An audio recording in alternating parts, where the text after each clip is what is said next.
সদৌ অসম 108 মৃত্যুঞ্জয় কৰ্মচাৰী সন্থাৰ অৱস্থান ধৰ্মঘটৰ আজি 11 নম্বৰ দিন। যোৱাকালি মুণ্ডন কাৰ্যসূচীৰে সিহঁতে প্ৰতিবাদ সাব্যস্ত কৰিছে। তাৰ পিছতো বিভাগীয় কৰ্তৃপক্ষৰ সিহঁতৰ দাবীৰ প্ৰতি কোনো ধৰণৰ সহায় জনোৱা নাই। আজি 11 নম্বৰ দিন আৰু এই 11 নম্বৰ দিনত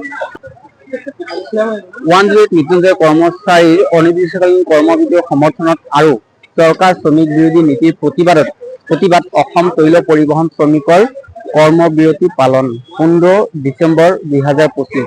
হয়তো অহা 15 ডিচেম্বৰত তৈলজাতীয় সামগ্ৰীৰ অৰ্থাৎ পৰিবহণ বন্ধ হৈ যাব পাৰে বা তেনেকুৱা ধৰণৰ পেট্ৰল, ডিজেল, কেৰচিন, কয়লা এনেকুৱা ধৰণৰ তৈল সামগ্ৰীৰ লগত জড়িত কৰ্মচাৰীসকলে বন্ধ কৰি দিব পাৰে। তেখেতসকলৰ কৰ্ম আৰু কৰ্মবিৰতি ঘোষণা কৰিছে। গতিকে 108 মৃত্যুঞ্জয় কৰ্মচাৰী সন্থাৰ প্ৰতিবাদৰ লগত সমৰ্থন ৰাখি তেখেতসকলে এই কাৰ্যসূচী ঘোষণা কৰিছে অহা 15 ডিচেম্বৰৰ পৰা।